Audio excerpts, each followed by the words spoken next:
lagi dengan saya, Bapak Agus Salim SPD, Guru Sejarah SMA Negeri 5 Bagan Sinumba.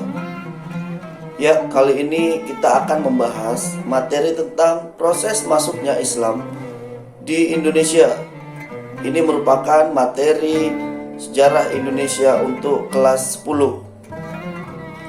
Masuknya Islam di Indonesia pada abad ke-5 tidak bisa dilepaskan dari sejarah perdagangan dan pelayaran antar benua yang berlangsung pada masa itu. Kendati demikian, para ahli masih bersilang pendapat tentang bagaimana proses masuknya budaya dan agama Islam tersebut, hingga bisa mengalahkan kebudayaan dan agama yang telah ada sebelumnya, yakni Hindu dan Buddha. Berbagai teori pun berkembang dengan disertai bukti dan fakta pendukung. Berikut ini saya telah merangkum video teori masuknya Islam di Indonesia. Sedikitnya ada 5 teori masuknya Islam di Indonesia yang berkembang di kalangan sejarawan saat ini. Kelima teori tersebut mengungkapkan tentang asal mula Islam berkembang di Nusantara. Ada teori yang menyebut bila penyebaran Islam di Indonesia berasal dari Gujarat, Mekah, Persia, dan ada pula yang beranggapan Islam Indonesia berasal dari Cina. Nah, pada video kali ini kita akan membahas mengenai teori Gujarat dan teori Persia. Teori Gujarat adalah teori yang menyatakan bahwa Islam masuk di Indonesia berasal dari Gujarat, India.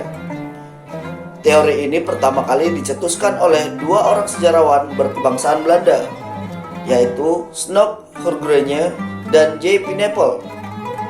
Menurut mereka, Islam masuk ke Indonesia sejak awal abad ke-13 Masehi bersama dengan hubungan dagang yang terjalin antara masyarakat Nusantara dengan para pedagang Gujarat yang datang. Teori masuknya Islam di Indonesia yang dicetuskan Hurgronje dan Pineapple ini didukung oleh beberapa bukti. Di antaranya batu nisan Sultan Samudra Pasai Malik As-Saleh tahun 1297 yang bercorak khas Islam Gujarat, catatan Marco Polo, serta adanya warna tasawuf pada aliran Islam yang berkembang di Indonesia. Selain memiliki bukti, teori ini juga mempunyai kelemahan. Kelemahan teori Gujarat ditunjukkan pada 2 sangkalan. Yang pertama, masyarakat Samudra Pasai menganut mazhab Syafi'i, sementara masyarakat Gujarat lebih banyak menganut mazhab Hanafi.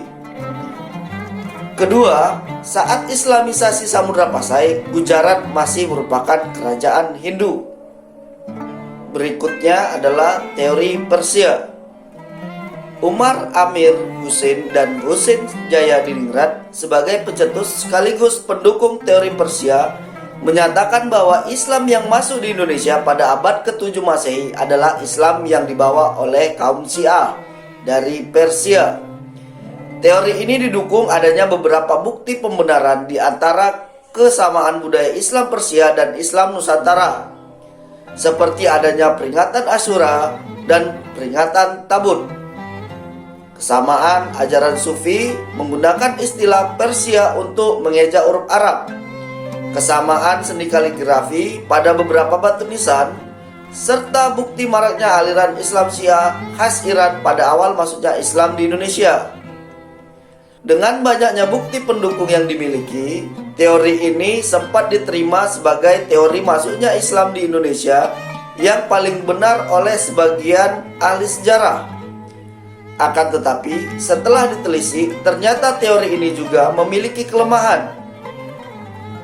Bila dikatakan bahwa Islam masuk pada abad ke-7, maka kekuasaan Islam di Timur Tengah masih dalam genggaman Khilafah Umayyah.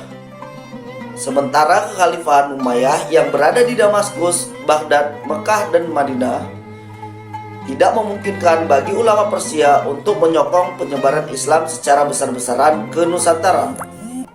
Demikianlah video singkat penjelasan mengenai 2 teori masuknya Islam ke Nusantara.